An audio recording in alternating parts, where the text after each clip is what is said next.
بسم اللہ الرحمن الرحیم۔ دوسرا باب۔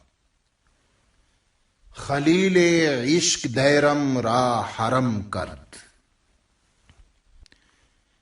جیسا کہ پہلے بیان ہو چکا ہے، امرائے قریش اس جدید تحریک یعنی اسلام کی شدت سے مخالفت کرتے تھے۔ اس مخالفت کی وجہ یہ تھی کہ یہ جدید تصور حیات اور نظام زندگی ان کے قدیم معتقدات اور نظام معاشرہ کو جڑ بنیاد سے اکھیڑ کر رکھ دیتا تھا۔ اقبال نے اس حقیقت کو نوحہ روح ابو جہل در حرم کعبہ کے عنوان سے جاوید نامہ میں بڑے دلکش انداز میں بیان کیا ہے۔ انہوں نے کہا ہے کہ اس جدید نظام حیات یعنی دین محمدی کی روز افزوں ترقی سے گھبرا کر ابو جہل کعبہ میں گیا، غلاف کعبہ کو تھاما اور اپنے معبودان لات و منات و حبل کو نہایت عجز و الحاح سے پکار کر کہا، اور ان کے حضور یوں نوحہ کینا ہوا کہ سینہ ما از محمد داغ داغ، از دم او کعبہ را گل شد چراغ، از ہلاک قیصر و کسری سرود، نوجوانان راز دست مار بود، تابسات دین آبائے در نورد، با خداوندان ما کرد آنچے کرد۔ اس کے بعد کہا کہ یہ دین جس قسم کا انقلاب لانا چاہتا ہے وہ ہمارے لیے تباہ کن ہے۔ مذہب او قاطع ملک و نسب، از قریش و منکر از فضل عرب، در نگاہ او یکے بالا و پست، با غلام خویش بر یک خاں نشست، قدر احرار عرب نشناختہ، بکلفتان حبش در ساختہ، احمراں با اسوداں امیختن، آبروئے دودھ مانے ریختن۔ یہ وہ انقلاب ہے جسے یہ نیا دین ہماری معاشرتی زندگی میں لانا چاہتا ہے، اور جو تبدیلی یہ معاشی زندگی میں لانے کا مدعی ہے وہ اس سے بھی کہیں زیادہ خطرناک ہے۔ وہ طبقاتی امتیاز مٹانا چاہتا ہے اور تمام انسانوں میں اس قسم کی مساوات پیدا کرنا چاہتا ہے جس سے امیر اور غریب کا فرق ہی مٹ جائے۔ یہ خالص مزدقیت پارس کی کمیونزم ہے جس سے اس محمد صلی اللہ علیہ وسلم نے سلمان فارسی سے سیکھ لیا ہے۔ این مساوات این مواخات اعجمی است، خوب می دانم کہ سلمان مزدکی است، ابن عبداللہ فریبش خورده است، رست خیزی بر عرب آورده است۔ اس نوحہ کے ساتھ اس نے اپنے معبودوں سے درخواست کی کہ اے حبل، اے بندہ را پوزش پذیر، خانہ خود از بے کشاں بگیر، اے منات، اے لات، عظیم منزل مرو، گزرے منزل می روی از دل مرو۔ یہ تھی ان کی وجہ مخاصمت۔ اس کے لیے وہ مسلمانوں پر بڑا تشدد برتتے، جہاں سوز سختیاں کرتے، جگر گداز اذیتیں پہنچاتے، لیکن ان بادہ مستان توحید پر اس کا کچھ اثر نہ ہوتا۔ وہ دیکھتے کہ ان کی کیفیت یہ ہے کہ بڑھتا ہے اور ذوق گناہ یا سزا کے بعد۔ ابن خطاب کی طرف سے مخالفت۔ ان سختیوں سے ان میں سے کوئی بھی اپنی روش سے باز نہیں آتا تھا۔ یہ تحریک آگے ہی آگے بڑھے چلی جا رہی تھی، ان متشدد مخالفین میں ابن الخطاب پیش تھا۔ وہ اپنے معاشرہ میں ایک امتیازی حیثیت کا مالک تھا، طبعاً انتہا پسند، پھر جوانی کا زمانہ۔ اس پر ترا یہ کہ بقول ان کے یہ ارتداد خود ان کے اپنے گھر میں بھی گھس آیا۔ ان کی ایک کنیز لبینہ رضی اللہ تعالی عنہا مسلمان ہو گئیں، اور بہن فاطمہ رضی اللہ تعالی عنہا اور بہنوئی سعید بن زید رضی اللہ تعالی عنہ، جو ان کے چچا زاد بھائی بھی ہوتے تھے، اسلام لے آئے۔ اس سے ان کا جذبہ مخاصمت اور تشدد اور بھی بڑھ گیا۔ لیکن یہ عجیب ماجرا ہے کہ جس مقام پر یہ جذبہ مخاصمت اپنی انتہا تک پہنچا ہے، اسی مقام سے خود ان کی اپنی زندگی ایک نیا رخ اختیار کر لیتی ہے۔ اسلام لانے کا واقعہ۔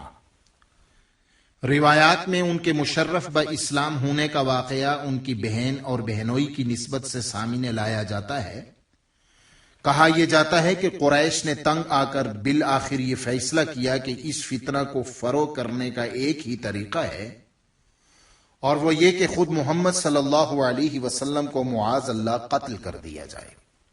اس کا ذمہ عمر نے لے لیا۔ وہ اسی ارادے سے گھر سے نکل کر جا رہے تھے کہ راستے میں انہیں ایک مسلمان نعیم ابن عبداللہ ملے۔ انہوں نے پوچھا کہ عمر، اس دوپہر کی سخت گرمی میں کدھر جا رہے ہو؟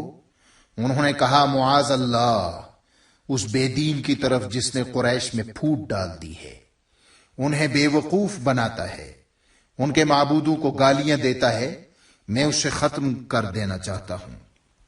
اس پر نعیم نے کہا عمر، تم ٹھیک راستے پر نہیں چل رہے۔ اگر تم نے محمد صلی اللہ علیہ وسلم کو قتل کر دیا تو سوچو کیا بنو عبد مناف تمہیں زندہ چھوڑیں گے؟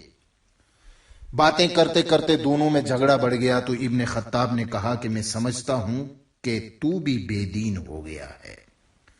اگر مجھے اس کا علم ہوتا تو میں تجھی سے ابتدا کرتا۔ نعیم نے دیکھا کہ عمر اس طرح باز آنے کا نہیں تو اس سے کہا کہ ابتدا کرنی ہے تو مجھ سے کیوں کرتے ہو؟ خود اپنے گھر سے کیوں نہیں کرتے؟ تمہیں معلوم ہے کہ تمہارا بہنوئی اور بہن دونوں مسلمان ہو چکے ہیں۔ عمر نے یہ سنا تو وہ آگ بگولا ہو گئے اور فوراً اپنی بہن کے گھر کی طرف ہو لیے۔ بعض روایات میں ہے کہ انہیں راستے میں نعیم ابن عبداللہ نہیں بلکہ سعد بن ابی وقاص رضی اللہ تعالی عنہما ملے تھے۔ بہرحال بہن کے گھر کے دروازہ پر پہنچ کر عمر نے دستک دی تو اندر بہن اور بہنوئی قرآن کریم کی سورہ طٰہٰ تلاوت کر رہے تھے۔ دستک کی آواز پر پوچھا کہ کون؟ تو جواب ملا ابن الخطاب۔ یہ سن کر ان دونوں کے اوسان خطا ہو گئے۔ بہنوئی نے جلدی سے دروازہ کھولا تو بہن قرآن کے اوراق اپنے پہلو کے نیچے چھپا کر بیٹھ گئی۔ عمر نے پوچھا کہ اندر سے گنگنانے کی کیا آواز آ رہی تھی؟ تم دونوں کیا پڑھ رہے تھے؟ انہوں نے جواب میں تأمل برتا تو یہ کڑک کر بولے کہ مجھے معلوم ہو گیا ہے کہ تم دونوں بے دین ہو گئے ہو۔ یہ کہا اور سعید رضی اللہ تعالی عنہ پر جھپٹ پڑے۔ دونوں ایک دوسرے سے گتھم گتھا ہو گئے۔ چونکہ عمر ان سے زیادہ طاقتور تھے اس لیے بہنوئی کو زمین پر دے مارا اور ان کے سینے پر سوار ہو گئے۔ بہن مدافعت کے لیے آگے بڑھی تو بھائی نے اس کے چہرے پر اس زور سے تھپڑ مارا کہ وہ لہو لہان ہو گئی۔ وہ غصے سے بولی کہ اے دشمن خدا، تو مجھے اس لیے مارتا ہے کہ میں کہتی ہوں اللہ ایک ہے، اس کا کوئی شریک نہیں؟ اگر یہی بات ہے تو سن لو کہ اشہد ان لا الہ الا اللہ وحدہ لا شریک لہ واشہد ان محمدا عبدہ ورسولہ۔ ہم اسلام لا چکے ہیں، فقض ما انت قاض 20/72، جو تیرا جی چاہے کر لے۔ بہن کا خون آلود چہرہ اور یہ جواب، عمر گہری سوچ میں ڈوب گیا، غصہ فرو ہو گیا، رقت قلب عود کر آئی۔ بہنوئی کو زمین پر سے اٹھایا، بہن سے کہا کہ مجھے وہ صحیفہ دکھاؤ جسے تم پڑھ رہی تھی۔ بہن نے کہا ہرگز نہیں۔ بھائی نے کہا عزیزہ، تیری بات میرے دل میں اتر چکی ہے، مجھے صحیفہ دو کہ میں اس سے خود پڑھوں۔ میں وعدہ کرتا ہوں کہ اسے ضائع نہیں کروں گا، تمہیں واپس دے دوں گا۔ بہن نے کہا کہ تم ناپاک ہو اور اس صحیفہ کو صرف پاک لوگ چھو سکتے ہیں، پہلے غسل کرو تو پھر صحیفہ دوں گی۔ غور کیجئے کہ ایسی سادہ سی تدبیر میں نگاہ کا زاویہ اور دل کا ارادہ بدلنے کے لیے کتنے نفسیاتی مؤثرات پوشیدہ تھے۔ عمر نے صحیفہ ہاتھ میں لیا، اس میں سورہ طٰہٰ اور دیگر سورتوں کی آیات درج تھیں۔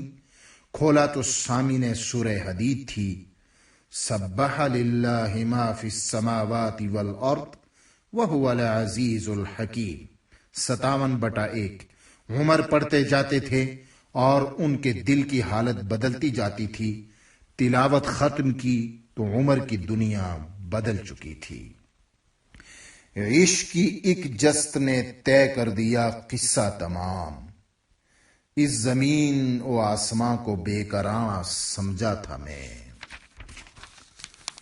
کہا کہ جو ذات ایسی باتیں کہے اس کے ساتھ واقعی کسی اور کو شریک نہیں کرنا چاہیے۔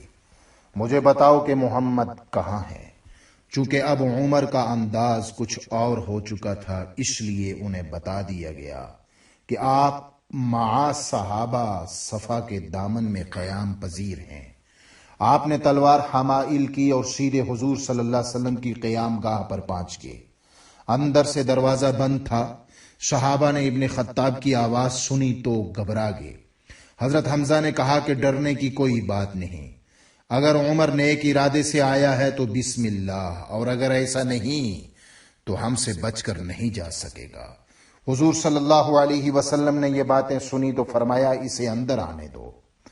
آپ عمر کو ساتھ لے کر الگ کمرے میں تشریف لے گئے اور پوچھا کہ عمر کس ارادے سے آئے ہو؟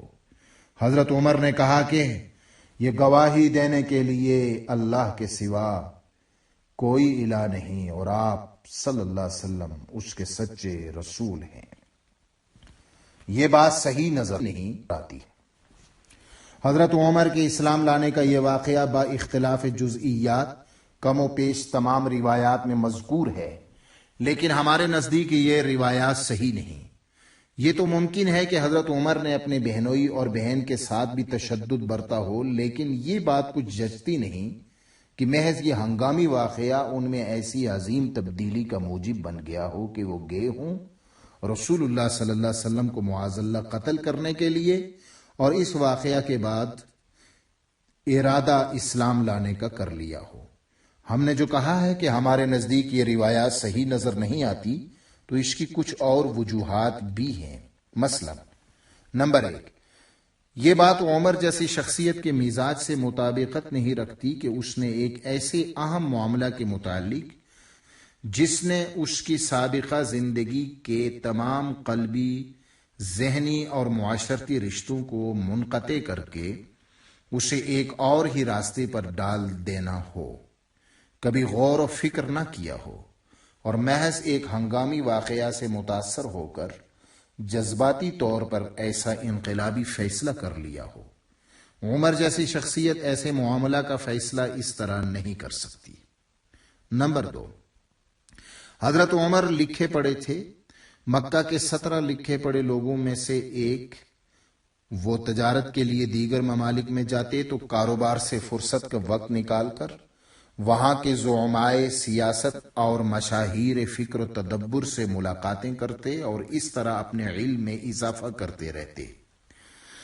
ہم دیکھ چکے ہیں کہ ان کے ذوق تجسس کا یہ عالم تھا کہ انہوں نے تورات کو براہ راست سمجھنے کے لیے عبرانی زبان سیکھی اور اس پر عبور حاصل کر لیا۔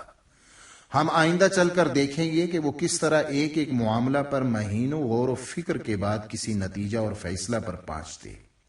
فکر و تدبر ان کی طبیعت کا خاصہ تھا۔ نمبر 3، یہ باور نہیں کیا جا سکتا کہ اس قسم کی طبیعت اور مزاج اور روش کا انسان ایک ایسی دعوت کے ما لہ و ما علیہ پر غور و فکر نہ کرتا ہوگا جو اس کی ذات ہی نہیں بلکہ اس کے ملک اور قوم، اس کے مذہب اور معاشرہ میں بنیادی انقلاب برپا کرنے کے لیے ظہور میں آئی تھی، اور جو ان کی مخالفت کے علی الرغم دن بدن پھیلتی جا رہی تھی۔ وہ اس قسم کی دعوت اور تحریک سے فکری طور پر کبھی غیر متعلق نہیں رہ سکتے تھے۔ یہ دعوت 6 برس سے جاری تھی اور اس وقت تک اس میں 40-45 افراد شریک ہو چکے تھے، جن میں مکہ کی بڑی بڑی نامور ہستیاں شامل تھیں۔ ہو نہیں سکتا کہ ابن خطاب نے کبھی ان معاملات کو اپنی گہری توجہ کا مستحق نہ قرار دیا ہو، اور اس دعوت کے داعی کی تعلیم نے اس دعوت کے قبول کرنے والوں کی زندگی میں جو محیر العقول انقلاب برپا کر دیا تھا، وہ اس سے درخور اعتنا نہ سمجھتے ہوں۔ نمبر 4، نہ ہی یہ ممکن ہے کہ مکہ میں رہتے ہوئے حضرت عمر نے کبھی قرآنی آیات نہ سنی ہوں۔ رسول اللہ صلی اللہ علیہ وسلم کی یہ دعوت کوئی باطنی تحریک یا گبت ودیا نہیں تھی۔ آپ نے تو اس دعوت کا آغاز بھی پہاڑ کی چوٹی سے تمام اہل مکہ کو بآواز بلند پکار کر کیا تھا، اور اس کے بعد پھر اس پیغام کو دوسروں تک مسلسل پہنچاتے چلے جاتے تھے۔ کیا یہ باور کیا جا سکتا ہے کہ یہ آواز اور تو اور سب تک پہنچی ہو، لیکن اگر نہ پہنچی ہو تو ابن خطاب کے کانوں تک نہ پہنچی ہو؟ نمبر 5، ان شواہد سے ظاہر ہے کہ حضرت عمر رضی اللہ تعالی عنہ اس دعوت سے اچھی طرح باخبر تھے۔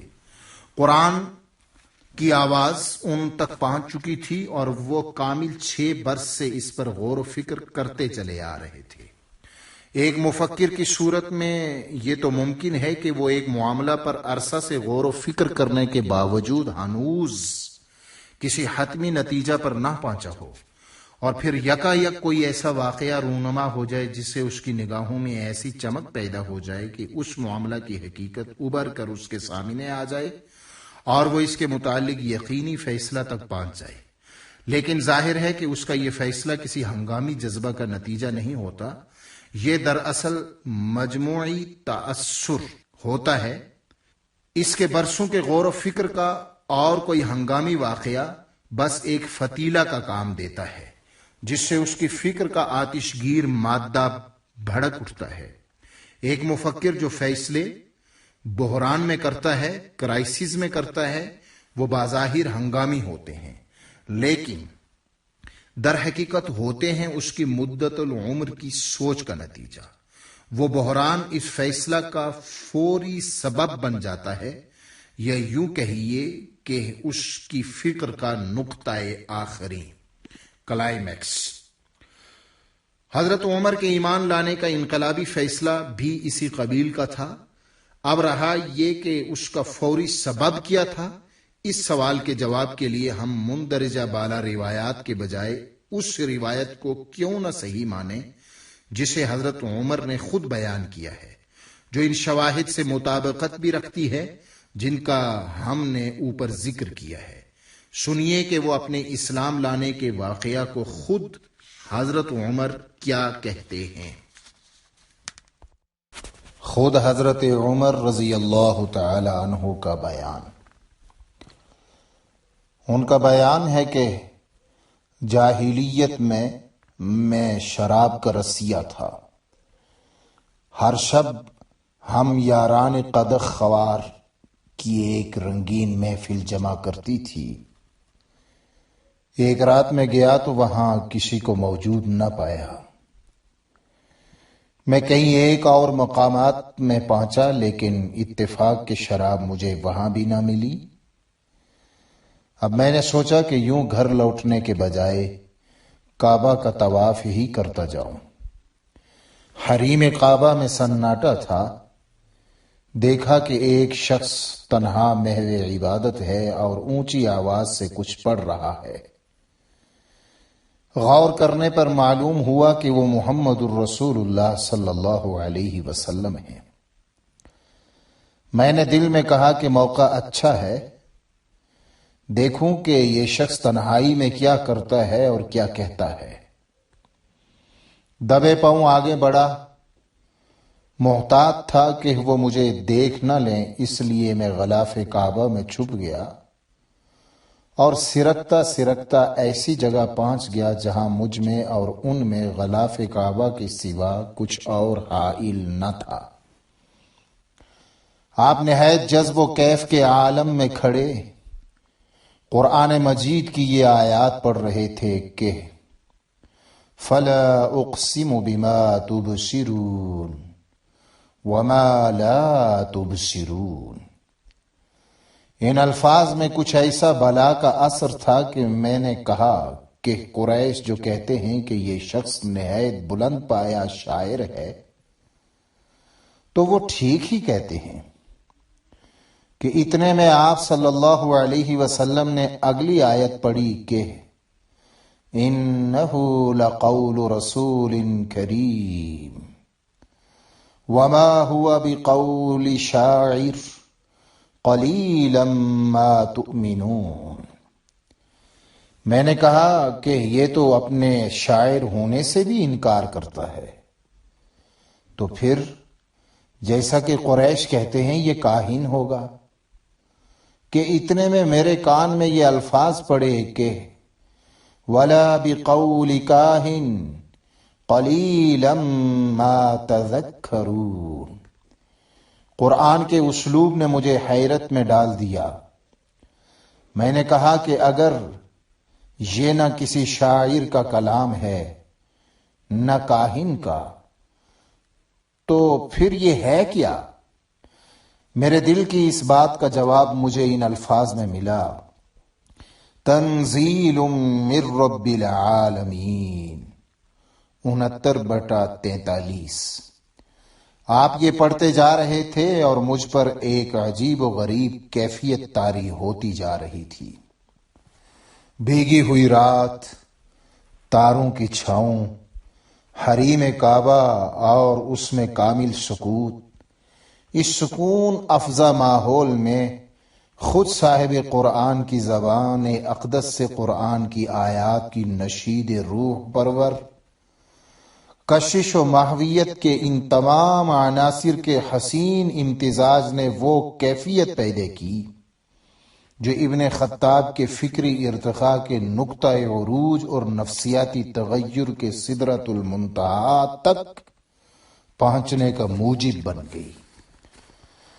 یہ وہ مقام تھا جس کے متعلق اقبال نے کہا ہے کہ افلاک سے آتا ہے نالوں کا جواب آخر، کرتے ہیں خطاب آخر، اٹھتے ہیں حجاب آخر، خلوت کی گھڑی گزری جلوت کی گھڑی آئی، چھٹنے کو ہے بجلی سے آغوش سحاب آخر۔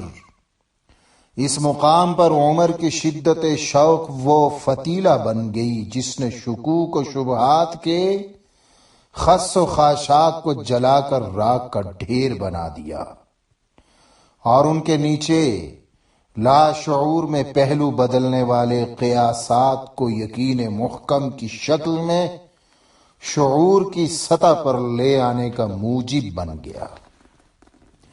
عمر کا بیان ہے، رسول اللہ صلی اللہ علیہ وسلم قرآن پڑھتے جا رہے تھے اور میں بے اختیار روتا جا رہا تھا، یہاں تک کہ آپ نے نماز ختم کر لی اور گھر جانے کے ارادہ سے روانہ ہوئے، میں بھی دبے پاؤں آپ کے پیچھے ہو لیا۔ گھر کے نزدیک پہنچے تو میں قریب ہو گیا۔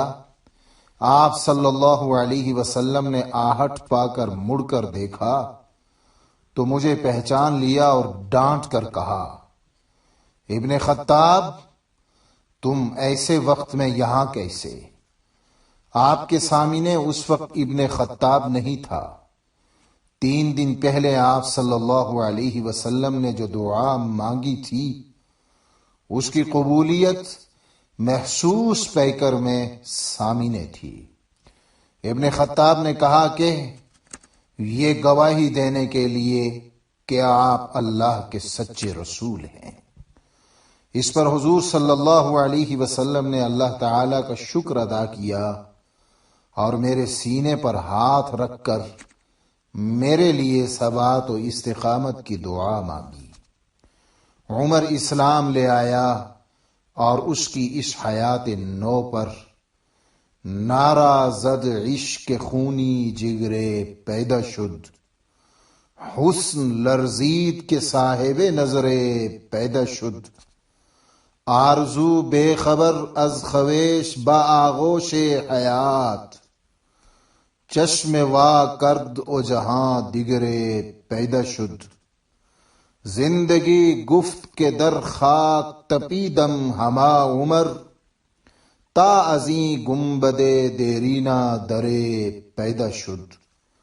یہ ہے حضرت عمر رضی اللہ تعالی عنہ کے قبول اسلام کا وہ واقعہ جسے انہوں نے خود بیان فرمایا، وہ واقعہ جسے مقناطیس اور فولاد کا غیر مرئی اور غیر محسوس رشتہ نگاہوں کے سامنے آ جاتا ہے اور اس حقیقت کو بے نقاب کر دیتا ہے کہ مقناطیس کی طرف کھینچ کر جانے کے لیے فولاد بننا ضروری ہے، یا یوں کہیے کہ مقناطیس فولاد کو اپنے آغوش میں لیتا ہے، مٹی کے ڈھیلے کو نہیں۔ وہ پکار کر کہتا ہے کہ بجلی ہوں نظر کوہ و بیاباں پہ ہے میری، میرے لیے شایان خس و خاشاک نہیں ہے۔ یہی معنی ہے اس حقیقت کبریٰ کے جسے لسان محمدی صلی اللہ علیہ وسلم نے ان الفاظ میں بیان فرمایا تھا کہ خیارہم فی الجاہلیت خیارہم فی الاسلام۔ بردار تواں گفت بمنبر نتواں گفت۔ جیسا کہ پہلے لکھا جا چکا ہے، یہ واقعہ بعثت نبوی صلی اللہ علیہ وسلم کے بعد 6 سال کا ہے۔ اس وقت تک 40-45 کے قریب افراد اسلام لا چکے تھے، لیکن ان میں بیشتر کمزور اور ناتواں تھے، اس لیے امرائے قریش ان پر بڑی سختیاں کرتے تھے۔ حضرت عمر کی معاشرہ میں بڑی ممتاز حیثیت تھی، اس لیے عام حالات میں یہ ممکن نہیں تھا کہ ان پر کوئی ہاتھ اٹھاتا، لیکن یہ نو عمر تھے۔ ان کا بیان ہے کہ میری خواہش یہ تھی کہ جو تکلیف عام مسلمانوں کو پہنچتی ہے وہ مجھے بھی پہنچنی چاہیے، تاکہ میں محسوس کر سکوں کہ غریبوں اور کمزوروں پر بیتتی کیا ہے۔ اور عمر کی یہی وہ خصوصیت تھی جس کی وجہ سے وہ تاریخ انسانیت کے اس بلند مقام پر کھڑے نظر آتے ہیں۔ تفصیل اس اجمال کی آگے چل کر ملے گی۔ سر دست عمر کے قبول اسلام کے بعد ان کی مندرجہ بالا خواہش کی طرف آئیے۔ اس مقصد کے لیے آپ نے ارادہ فرمایا کہ قریش کے بڑے بڑے سرداروں کے پاس جا کر انہیں اپنے اسلام لانے کے واقعہ سے مطلع کروں اور پھر دیکھوں کہ وہ میرے ساتھ کیا کرتے ہیں۔ اس مقصد کے لیے آپ سب سے پہلے اپنے ماموں ابو جہل کے پاس گئے، جو زعمائے قریش میں بلند پوزیشن کا حامل تھا۔ آپ نے دروازہ کھٹکھٹا دیا، وہ باہر نکلا تو آپ نے کہا کہ میں تمہیں یہ بتانے کے لیے آیا ہوں کہ میں نے اپنا آبائی مذہب چھوڑ دیا ہے۔ یہ سن کر اس نے حیرت سے پوچھا، کیا واقعی؟ آپ نے کہا جی ہاں واقعی۔ اس نے کہا کہ باز آ جاؤ۔ آپ نے کہا کہ ہرگز نہیں۔ یہ سن کر وہ گھر کے اندر گھس گیا اور دروازہ بند کر لیا۔ حضرت عمر کہتے ہیں کہ اس پر میں نے اپنے جی میں کہا کہ یہ تو کچھ بھی نہ ہوا۔ اس کے بعد پھر ایک اور قریشی سردار کے پاس گئے تو اس نے بھی ایسا ہی کیا۔ عمر مایوس ہو گئے۔ جب حضرت عمر ایمان لائے ہیں تو ان کے بیٹے حضرت عبداللہ بن عمر سن تمیز کو پہنچ چکے تھے۔ ان کی زبانی روایت ہے کہ جب میرے والد سرداران قریش کی طرف سے اس طرح مایوس ہو گئے تو آپ نے کسی سے پوچھا کہ مکہ میں سب سے بڑا ڈھنڈورچی کون ہے؟ انہیں بتایا گیا کہ اس قسم کا آدمی جمیل بن معمر الجمعی ہے، جو بات اس تک پہنچ جائے سمجھ لو کہ سارے مکے میں پھیل گئی۔ یہ سن کر میرے والد جمیل کے پاس گئے اور اس سے اپنے اسلام لانے کا ذکر کیا۔ اس نے سنا تو ایک لفظ کہے بغیر سیدھا کعبہ کی طرف چل دیا۔ حضرت عمر بھی اس کے پیچھے پیچھے ہو لیے۔ حریم کعبہ میں اس وقت بہت سے سرداران قریش بیٹھے آپس میں باتیں کر رہے تھے۔ جمیل نے با الفاظ بلند عمر کے اسلام لانے کا اعلان کر دیا۔ اس پر لوگ مجنونانہ حضرت عمر پر ٹوٹ پڑے اور مار پٹائی شروع ہو گئی۔ جب حضرت عمر کے ماموں نے یہ دیکھا تو اس نے کھڑے ہو کر اعلان کیا کہ میں نے اپنے بھانجے کو پناہ دے دی ہے، اب جو ہمت کر سکتا ہے آگے بڑھے۔ اس پر سب پیچھے ہٹ گئے۔ ایک روایت میں یہ بھی ہے کہ یہ پناہ حضرت عمر کو حضرت عمر بن عاص کے والد عاص بن وائل سہمی نے دی تھی، لیکن یہ پناہ کسی نے بھی دی ہو، عمر اس قسم کی پناہ گاہوں کے پیچھے رہنے کے لیے پیدا نہیں ہوئے تھے۔ ان کا بیان ہے کہ اس پناہ دہی کے بعد میں دیکھتا کہ عام مسلمانوں کو پیٹا جا رہا ہے اور میں ہر طرح سے محفوظ و مصون ہوں، تو میں نے اپنے دل میں کہا کہ ابن خطاب، تمہیں یہ کب زیب دیتا ہے کہ مسلمان بیچارے اذیتیں اٹھائیں اور تم اطمینان سے بیٹھے رہو؟ چنانچہ میں اٹھا، سیدھا کعبہ پہنچا جہاں میرا ماموں اور دیگر سرداران قریش بیٹھے تھے۔ وہاں جا کر میں نے اپنے ماموں سے اعلانیہ کہا کہ آپ کی پناہ آپ کو مبارک ہو، میں اسے واپس کرتا ہوں۔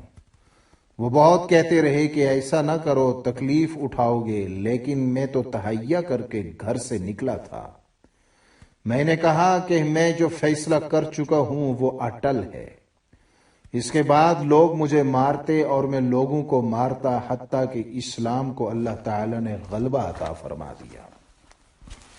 یا ایھا النبی حسبک اللہ ومن اتبعک من المؤمنین، 8/64۔ اے نبی، اللہ اور مومنین جو تیرے متبع ہیں تیرے لیے کافی ہیں۔ نبی اکرم صلی اللہ علیہ وسلم اس وقت تک اپنی اس دعوت کے ساتھ کھلے بندوق قریش کے مقابلہ میں نہیں آئے تھے۔ عمر کے اسلام لانے کے بعد حالات بدل گئے تو صحابہ کے مشورہ سے، جن میں حضرت عمر پیش تھے، یہ طے پایا کہ اب اس پرچم کو لے کر باہر نکلنا چاہیے۔ چنانچہ حضور صلی اللہ علیہ وسلم صحابہ کی 2 صفوں کے جلوں میں باہر تشریف لائے۔ ایک صف میں حضرت حمزہ تھے اور دوسری میں حضرت عمر۔ اس طرح مسلمان کعبہ میں داخل ہو گئے اور قریش دیکھتے کہ دیکھتے رہ گئے، لیکن اس طرح مسلمانوں کو وہ حقوق حاصل ہو گئے جو ویسے تو ہر عرب کو حاصل تھے، لیکن جن سے قریش نے انہیں اس جرم کی پاداش میں محروم کر رکھا تھا کہ وہ اللہ کو الہ واحد کیوں مانتے ہیں۔ حضرت عبداللہ ابن مسعود رضی اللہ تعالی عنہ کا بیان ہے کہ عمر کا اسلام ہماری کامیابی تھی، ان کی ہجرت ہماری نصرت اور ان کی خلافت ہمارے لیے باعث رحمت۔ جب تک عمر اسلام نہیں لائے تھے ہم کعبہ میں نماز نہیں پڑھ سکتے تھے۔ جب وہ اسلام لائے تو قریش سے لڑ بھیڑ کر ان سے ہمارے اس حق کو تسلیم کرا لیا کہ ہم بھی کعبہ میں نماز پڑھ سکتے ہیں۔ حضرت صہیب رضی اللہ تعالی عنہ کا بیان ہے کہ جب عمر مسلمان ہوئے تو اسلام کھل کر سامنے آ گیا اور اس کی دعوت اعلانیہ دی جانے لگی۔ ہم کعبہ کے گرد حلقے بنا کر بیٹھتے اور بیت اللہ کا طواف کرتے، زیادتی کرنے والے سے بدلہ لیتے اور بدزبانی کرنے والے کو دندان شکن جواب دیتے۔ اور اسی پر حضور صلی اللہ علیہ وسلم نے حضرت عمر رضی اللہ تعالی عنہ کو فاروق کے ممتاز لقب سے سرفراز فرمایا، یعنی وہ جس کی وجہ سے کفر اور اسلام، حق اور باطل کا فرق نکھر کر سامنے آ گیا۔ چنانچہ آپ صلی اللہ علیہ وسلم نے فرمایا کہ اللہ تعالی نے عمر کی زبان اور ان کے دل کو حق سے سرفراز فرمایا، اور وہ فاروق ہیں جن کے ذریعے حق اور باطل میں تفریق کی گئی۔ ہجرت۔ مسلمانوں نے مکہ سے مدینہ کی طرف ہجرت چپکے چپکے کی تھی، لیکن حضرت عمر نے ہجرت بھی اس طرح دھڑلے سے کی جس طرح اپنے اسلام لانے کے واقعہ کو اس قدر جرت اور بے باکی کے ساتھ عام کیا تھا۔ حضرت علی کی روایت ہے کہ میں نہیں جانتا کہ عمر بن خطاب کے سوا کسی نے اعلانیہ مکہ سے ہجرت کی ہو۔ چنانچہ جب وہ ہجرت کے ارادے سے نکلے تو تلوار گلے میں لٹکائی، کمان کندھے پر رکھی، تیر مٹھی میں لیے، نیزہ کمر سے باندھا اور کعبہ کی طرف چل پڑے۔ کعبہ اس وقت قریش سے بھرا پڑا تھا۔ پہلے انہوں نے نہایت اطمینان سے کعبہ کے 7 طواف کیے، پھر نماز پڑھی۔ اس کے بعد قریش کے ایک ایک گروہ کے پاس یہ کہتے ہوئے گئے کہ تمہیں روح سیاہی نصیب ہو، اللہ تعالی تمہارے جیسوں کو مغلوب اور ذلیل کرتا ہے۔ جو کوئی اپنی ماں کو ماتم گسار، اپنے بچوں کو یتیم اور اپنی بیوی کو بیوہ بنانا چاہتا ہے، وہ میرے پیچھے آئے اور مجھ سے 2 ہاتھ کر لے۔ اگرچہ بعض روایات میں ہے کہ انہوں نے بھی دیگر مسلمانوں کی طرح خاموشی سے ہجرت کی تھی اور آپ کے ساتھ 20 سوار اور بھی تھے۔ حضور نبی اکرم صلی اللہ علیہ وسلم کی رفاقت میں حضرت عمر نے کیا کیا کارنامے سر انجام دیے، ان کی تفصیل کا حقیقی مقام نبی اکرم صلی اللہ علیہ وسلم کی سیرت طیبہ ہے، کیونکہ یہ کارنامے بلا واسطہ حضور صلی اللہ علیہ وسلم سے متعلق تھے۔ صحابہ کرام کی حیثیت حضور صلی اللہ علیہ وسلم کے رفقا کی تھی۔ قرآن کریم نے ان حضرات رضی اللہ عنہم کا تعارف اسی حیثیت سے کرایا ہے جب کہا کہ محمد الرسول اللہ والذین معہ اشداء علی الکفار، 48/29۔ محمد رسول اللہ اور حضور کے رفقا، جن کی کیفیت یہ تھی کہ یعنی عہد رسالت مآب صلی اللہ علیہ وسلم میں بنیادی اور عمودی حیثیت نبی اکرم صلی اللہ علیہ وسلم کی تھی، اور ایسا ہونا بھی چاہیے تھا، اور صحابہ کی حیثیت حضور صلی اللہ علیہ وسلم کے رفقا کی تھی۔ اس لیے اس دور ہمایوں میں جو مارکے سرزد ہوئے اور اسلام کو جس طرح فروغ حاصل ہوا، اس سلسلہ میں اولاً اور اساساً ذکر حضور ہی کا آنا چاہیے اور صحابہ کرام کا تذکرہ طبعاً اور ثانیاً۔ لہذا اس دور میں حضرت عمر نے کیا کیا کارنامے سر انجام دیے، ان کے تذکرہ کا یہ مقام نہیں۔ اس مقام پر اتنا اشارہ کافی ہوگا کہ حضور صلی اللہ علیہ وسلم کے زمانے میں جو لڑائیاں لڑی گئیں، غیر قوموں سے جو معاہدات ہوئے، مملکت کے سلسلہ میں جو انتظامات کیے گئے، اسلام کی اشاعت کے لیے جو تدابیر اختیار کی گئی، ان میں کوئی ایک واقعہ بھی ایسا نہیں جو حضرت عمر کی شرکت کے بغیر طے پایا ہو۔ اس بنا پر حضور صلی اللہ علیہ وسلم نے فرمایا تھا کہ وزرانی من اہل الارض ابو بکر و عمر، اہل زمین میں سے ابو بکر و عمر میرے وزیر ہیں۔ شاہ ولی اللہ رحمہ اللہ نے ازالۃ الخفا میں لکھا ہے کہ رسول اللہ صلی اللہ علیہ وسلم نے فرمایا کہ قسم ہے اس ذات کی جس کے قبضہ قدرت میں میری جان ہے، اے عمر، جب تمہیں شیطان کسی راستے پر چلتا دیکھ لیتا ہے تو اس راستے کو چھوڑ کر دوسرا راستہ اختیار کر لیتا ہے۔ اور آخر میں ہم فاروق اعظم کے حق میں حضور نبی اکرم صلی اللہ علیہ وسلم کی وہ سند و شہادت پیش کرتے ہیں جس سے بڑی انسانی سند و شہادت اس آسمان کے نیچے کوئی نہیں ہو سکتی، اور وہ سند یہ ہے کہ ایک دفعہ حضرت عمر نے حضور صلی اللہ علیہ وسلم سے عمرہ کی اجازت چاہی، اور آپ نے اجازت دیتے ہوئے فرمایا، یا اخی، مجھے اپنی دعا میں یاد رکھنا۔ حضرت عمر جب کبھی اس کا ذکر کرتے تو فرماتے کہ مجھے رسول اللہ کا ارشاد، یا اخی، ان تمام اشیاء سے زیادہ محبوب ہے جن پر سورج طلوع ہوتا ہے، بہاوالا ہیکل، اور اس سے زیادہ متاع گراں بہا اس کائنات میں اور ہو بھی کون سی سکتی ہے۔ ہم اوج تالے لال و گوہر کو دیکھتے ہیں، جذبہ ہے اطاعت، لیکن اس اوج مرتبت اور حضور کی نگاہوں میں اس قدر موانست و یگانگت کے باوجود حضرت عمر کا جذبہ اطاعت رسول صلی اللہ علیہ وسلم اپنی انتہا تک پہنچا ہوا تھا، اور یہی ایک سچے مومن کا شعار اور معیار ایمان ہے۔ 4/65 اس بات میں وہ اس قدر محتاط رہتے تھے کہ ایک دفعہ حضور صلی اللہ علیہ وسلم نے ایک قبیلہ تربا کے خلاف جنگ کے لیے بھیجا۔ راستے میں ایک اور دشمن نظر آیا جس پر آپ بڑی آسانی سے کامیابی حاصل کر سکتے تھے، لیکن آپ نے اس سے کوئی تعرض نہ کیا۔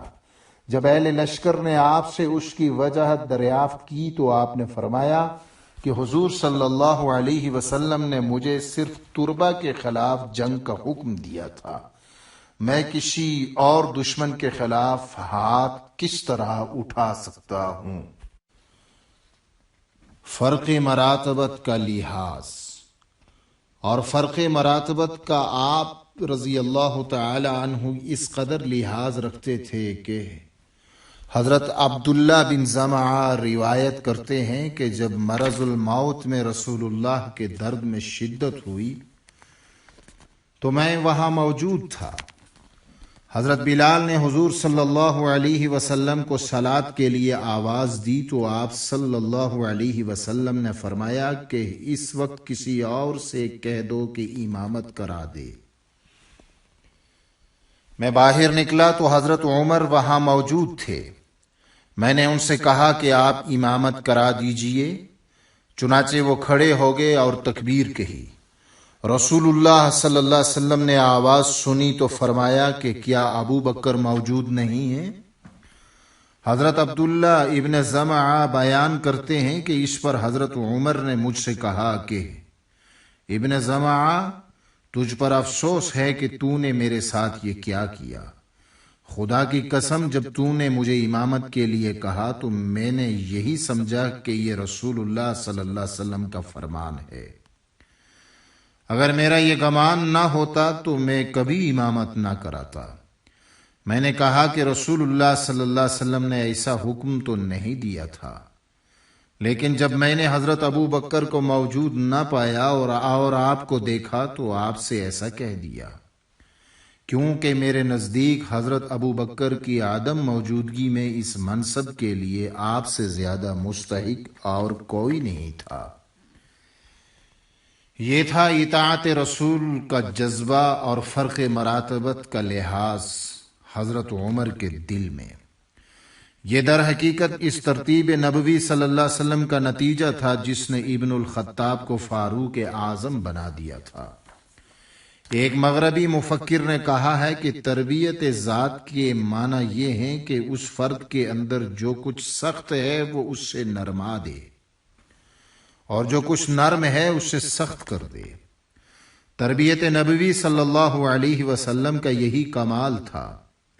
اسی کو قرآن کریم نے وَيُزَكِّيهِمْ 62/2 کی جامع اصطلاح سے تعبیر کیا ہے، اور عمر ابن الخطاب اس کی چلتی پھرتی مثالی تصویر تھے۔ بعض غلط روایات۔ آگے بڑھنے سے پہلے ہم بعض ایسی روایات کی وضاحت ضروری سمجھتے ہیں جنہیں ہمارے ہاں حضرت عمر کی علو مرتبت کے ثبوت میں بہت بڑی شہادت کے طور پر پیش کیا جاتا ہے، لیکن جو ہمارے نزدیک صحیح نہیں ہے۔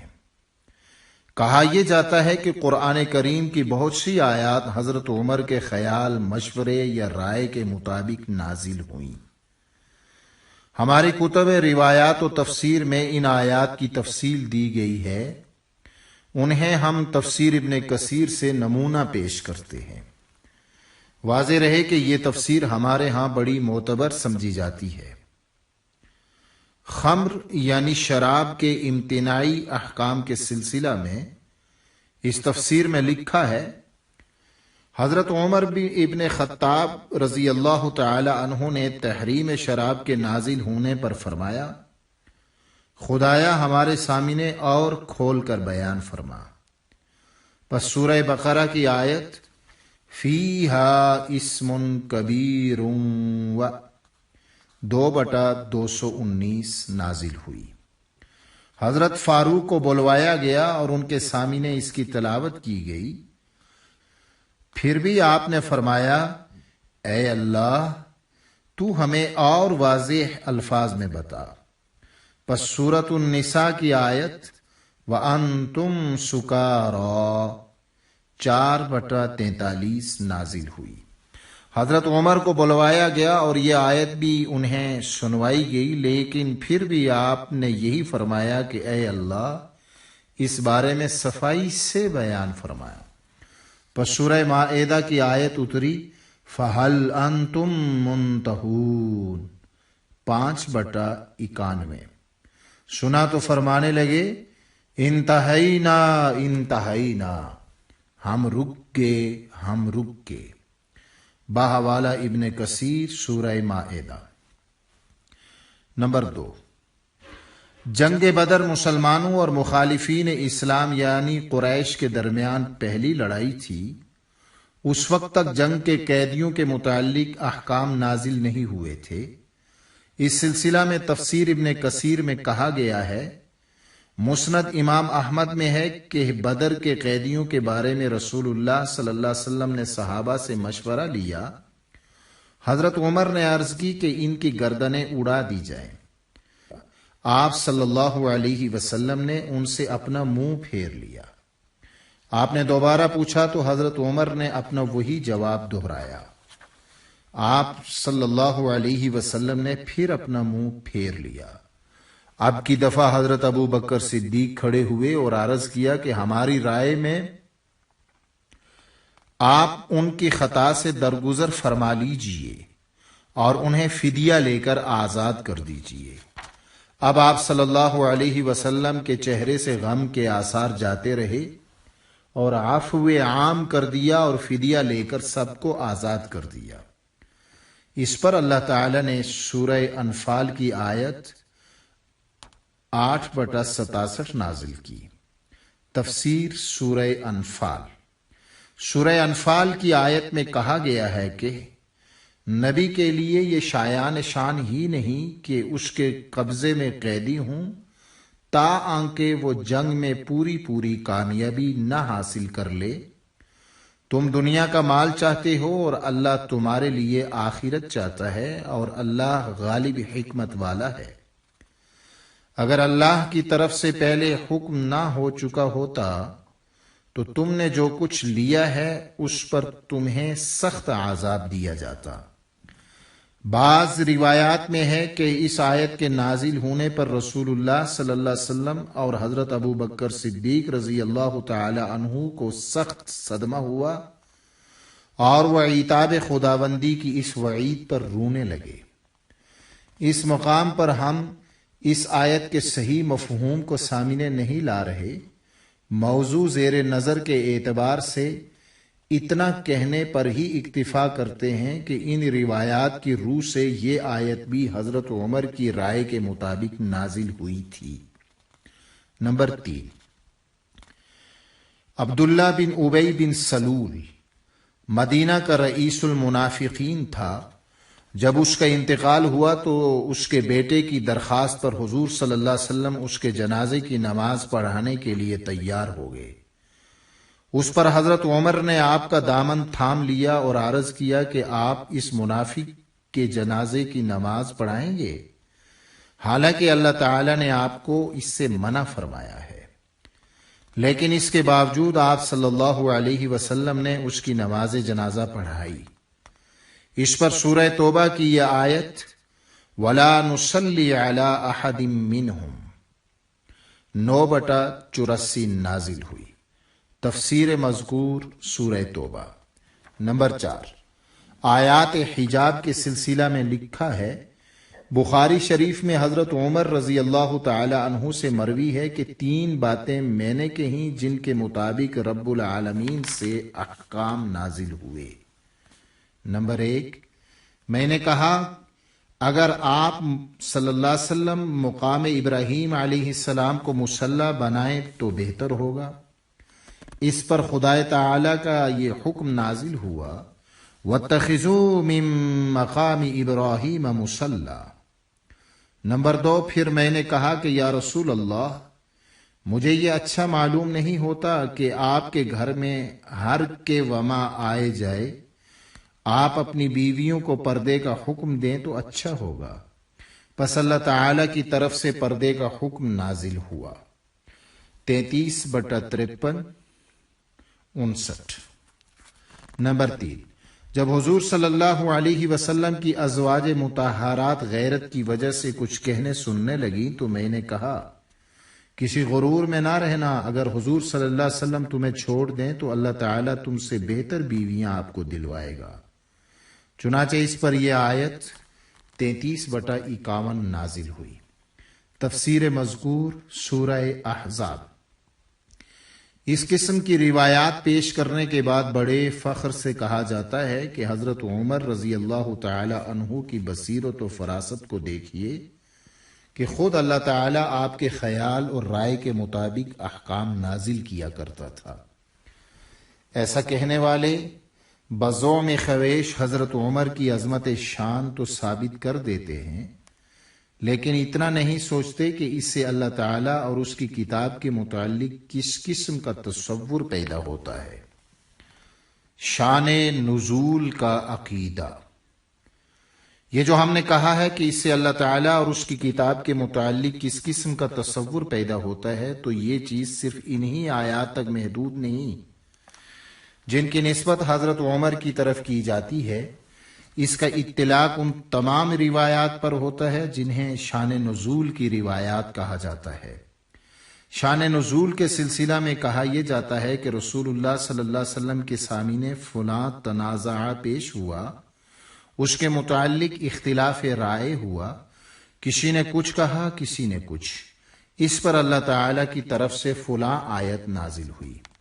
اس تنازع قصہ یا واقعہ کو متعلقہ آیت کی شان نزول کہا جاتا ہے، جیسا کہ حضرت عمر رضی اللہ تعالی عنہ سے متعلق آیات کے ضمن میں آپ دیکھ چکے ہیں۔ یہ شان نزول کا عقیدہ ہے جس سے اللہ اور اس کی کتاب کے متعلق وہ تصور پیدا ہوتا ہے جس کی طرف ہم نے اوپر اشارہ کیا ہے۔ اللہ تعالی نے انسانوں کی رہنمائی کے لیے سلسلہ رشد و ہدایت جاری فرمایا۔ اللہ علیم ہے، حکیم ہے، وہ جانتا ہے کہ انسانی زندگی کے تقاضوں کے حل کے لیے کس قسم کے اصول و ضوابط کی ضرورت ہے۔ وہ ان اصول و ضوابط کو مختلف زمانوں میں مختلف انبیاء کرام کی وساطت سے نازل کرتا رہا تاکہ اس کی مشیت کے پروگرام کے مطابق وہ زمانہ آ گیا جب ایک ایسا ضابطہ ہے اصول و قوانین دیا جانا مناسب سمجھا گیا جو انسانی زندگی کے تمام تقاضوں کو ہمیشہ کے لیے پورا کر سکے۔ خدا کے اس آخری عالمگیر، مکمل، غیر متبدل، محفوظ ضابطہ حیات کا نام قرآن کریم ہے۔ اس سے ظاہر ہے کہ جو کچھ قرآن کریم میں دیا گیا ہے وہ خدا کے ازلی اور ابدی علم پر مبنی ہے۔ یہ تمام اصول و ضوابط شروع ہی سے اس کے علم میں تھے اور اس کی مشیت کے پروگرام کے مطابق انہیں انسانوں تک پہنچایا جانا تھا۔ یہ ایک طے شدہ امر تھا، اسی طرح طے شدہ جس طرح قوانین فطرت شروع سے ہی علم خداوندی میں موجود تھے، البتہ اس کا ظہور تخلیق کائنات کے ساتھ ہوا۔ یہ ہے اللہ اور اس کی کتاب کے متعلق صحیح قرآنی تصور۔ اس کے برعکس اگر شان نزول کے نظریہ کو صحیح مانا جائے تو اس کی روح سے صورت یہ سامنے آئے گی کہ نمبر 1، فلاں واقعہ سرزد ہوا جس کے متعلق فیصلہ نہ ہو پایا کہ کیا کرنا چاہیے، یا جو فیصلہ ہوا اسے خدا نے پسند نہ کیا، اس پر اس نے فلاں حکم یا قانون نازل کر دیا۔ بالفاظ دیگر اگر وہ واقعہ رونما نہ ہوتا تو وہ حکم یا قانون نازل ہی نہ ہوتا، یہ محض ایک اتفاقی امر تھا کہ وہ واقعہ ظہور میں آ گیا تو یہ حکم نازل ہو گیا۔ نمبر 2، رسول اللہ صلی اللہ علیہ وسلم نے 63 سال کی عمر پائی۔ اگر حضور صلی اللہ علیہ وسلم کچھ اور عرصہ تک زندہ رہتے تو ہو سکتا تھا کہ اس قسم کے اور واقعات بھی رونما ہو جاتے، جن کی وجہ سے قرآن میں کچھ اور احکام دے دیے جاتے۔ نمبر 3، اب بھی یہ ممکن ہے کہ ایسے واقعات ظہور میں آتے رہیں جو اگر رسول اللہ صلی اللہ علیہ وسلم کی زندگی میں رونما ہوتے تو ان کے متعلق بھی اللہ کی طرف سے احکام و ضوابط مل جاتے۔ حضور صلی اللہ علیہ وسلم دنیا سے تشریف لے گئے اور نبوت یعنی اللہ کی طرف سے نزول وحی حضور صلی اللہ علیہ وسلم کے ساتھ ختم ہو گئی، اس لیے اب اس قسم کے واقعات کے متعلق اللہ کی طرف سے رہنمائی مل ہی نہیں سکتی۔ یہ اور اس قسم کے دیگر سوالات اور اعتراضات ہیں جو شان نزول کے نظریہ کی وجہ سے پیدا ہوتے ہیں اور جن کا کوئی اطمینان بخش جواب نہیں دیا جا سکتا۔ ظاہر ہے کہ یہ نظریہ قرآن کریم کے متعلق شکوک و شبہات پیدا کرنے کے لیے مخالفین کی طرف سے وضع کیا گیا اور اس سے اس قسم کی وضعی روایات کے ذریعے عام کیا گیا، ورنہ قرآن کریم جو سر تا سر علم الہی پر مبنی ہے، زبان و مکان کی حدود سے ماورا اور واقعات و حوادث کی احتیاج سے مستغنی ہے، وہ ان ابدی اصول و قوانین کا مکمل مجموعہ ہے جو علم خداوندی میں ازل سے موجود تھے اور جنہیں اپنے وقت پر انسانوں تک پہنچایا جانا مقصود تھا۔ اس میں شبہ نہیں کہ قرآن کریم میں بہت سے واقعات کا ذکر آتا ہے، لیکن جو احکام ان واقعات کے ضمن میں سامنے آتے ہیں ان کی صورت یہ نہیں کہ وہ واقعہ ظہور میں آ گیا تو وہ حکم نازل ہو گیا، اگر وہ ظہور میں نہ آتا تو وہ حکم بھی نازل نہ ہوتا۔ ان تصریحات کی روشنی میں آپ نے دیکھ لیا ہوگا کہ وہ روایات جن کے مطابق یہ کہا جاتا ہے کہ فلاں فلاں احکام حضرت عمر کی رائے اور خیال کے مطابق نازل ہوئے ہیں، ناقابل اعتبار اور وضعی ہیں۔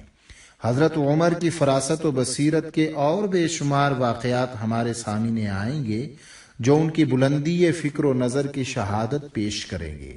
وحی کو ان کی فراست و بصیرت کے تابع قرار دینے سے ان کا مرتبہ تو بڑھتا نہیں، لیکن وحی کی عظمت، مجروح اور ابدیت ختم ہو جاتی ہے۔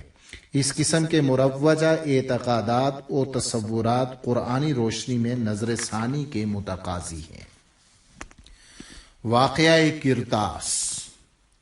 کتب روایات و تاریخ میں حضرت عمر کی طرف ایک اور واقعہ بھی منسوب ہے جسے واقعہ کرتاس کہا جاتا ہے۔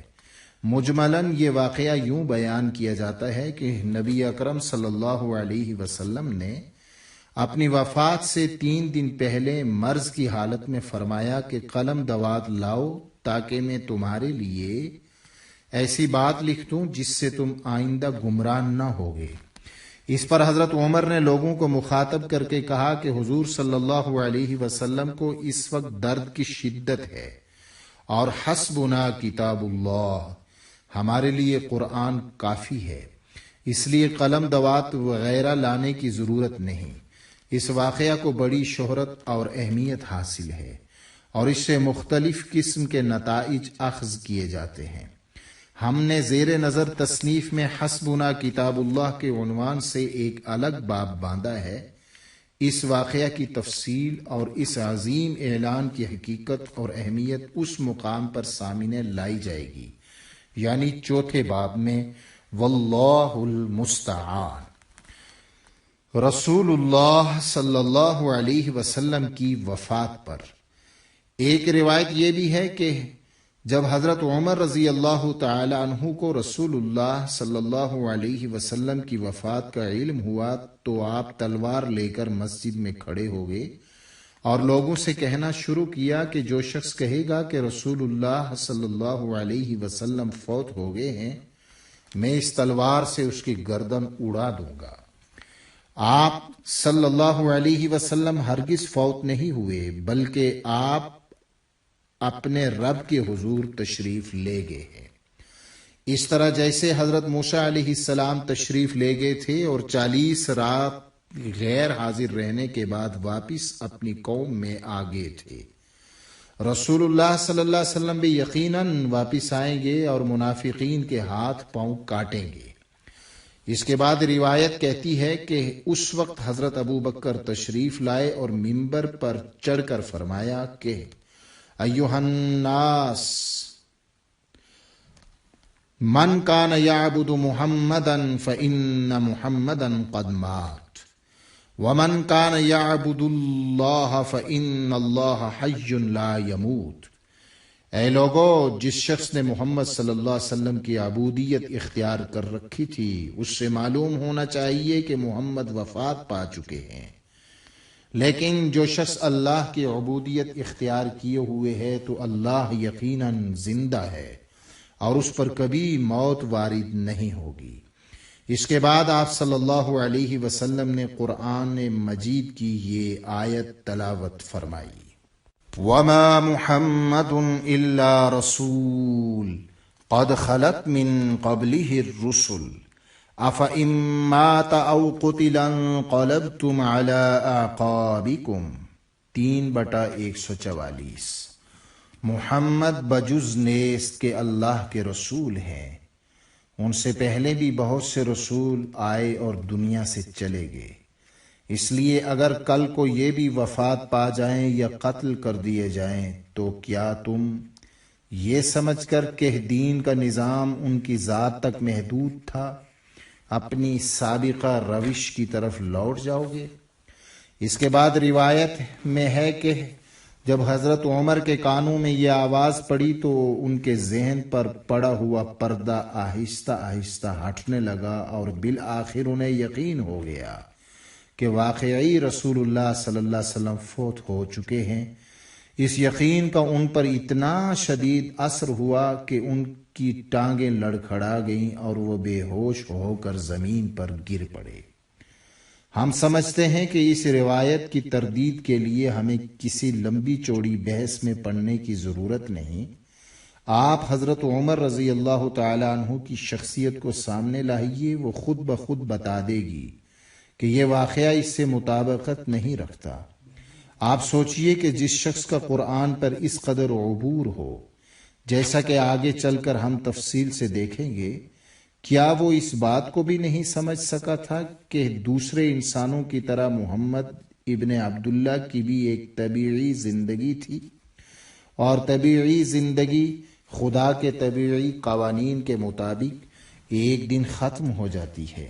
قرآن کریم نے حضور صلی اللہ علیہ وسلم کی حیات طبیعی کے متعلق بڑی شرح و بسط سے صراحت کر دی تھی اور واضح الفاظ میں بتا دیا تھا کہ آپ صلی اللہ علیہ وسلم نے بھی ایک دن دنیا سے تشریف لے جانا ہے۔ 39/30۔ کیا قرآن کی اس صراحت اور حضرت عمر کی اس قدر دقیق فراست کے بعد بھی یہ باور کیا جا سکتا ہے کہ ان کا عقیدہ یہ ہو کہ رسول اللہ صلی اللہ علیہ وسلم فوت نہیں ہو سکتے؟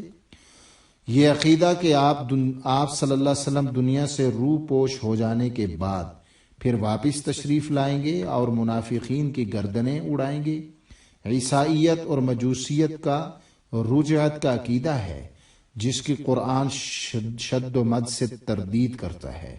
حضرت عمر کا اس قسم کا عقیدہ کس طرح ہو سکتا تھا؟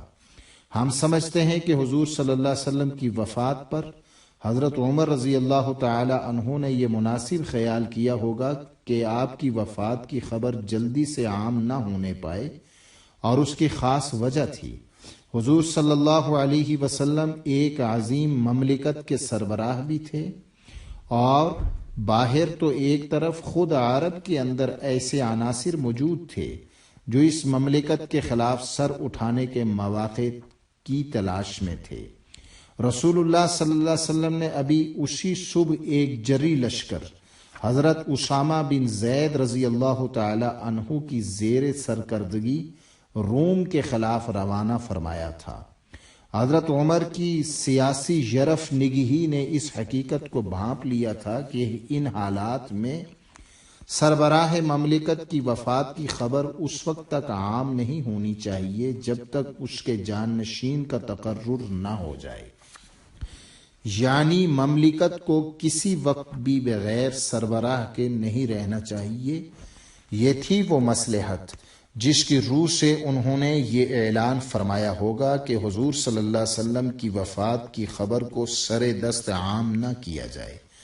آپ نے اس پر غور فرمایا ہوگا کہ حضرت ابو بکر نے جو اعلان کیا تھا وہ یہی تھا کہ حضور صلی اللہ علیہ وسلم کی وفات سے یہ نظام ختم نہیں ہو جائے گا، یہ مملکت باقی رہے گی، یہ نظام آگے چلے گا اور خلیفۃ الرسول اس خلا کو پر کر دے گا جو حضور صلی اللہ علیہ وسلم کی وفات سے واقع ہو گیا ہے۔ اور نظام مملکت کا یہی وہ بنیادی تقاضا تھا جس کی روح سے صحابہ کرام نے سربراہ مملکت کی جانشینی کا معاملہ حضور کی تجہیز و تکفین سے پہلے طے کر لیا۔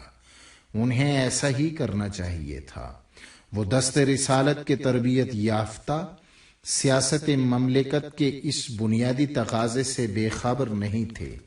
ہم سمجھتے ہیں کہ زیر نظر روایت کا اتنا حصہ صحیح ہو سکتا ہے کہ حضرت عمر نے لوگوں کو منع کر دیا تھا کہ رسول اللہ صلی اللہ علیہ وسلم کی وفات کی خبر کو بعجلت عام نہ کرے۔ اس سے زیادہ جو کچھ کہا گیا ہے وہ زیب داستان کے لیے افسانہ ترازوں کا اضافہ ہے، اور ہمارے خیال میں اس زمانے میں وضع کیا گیا ہوگا جب مسلمانوں میں ایرانی اثرات کی وجہ سے رجعت کا عقیدہ در آیا تھا۔ تفصیل اس اجمال کی آخری باب میں ملے گی۔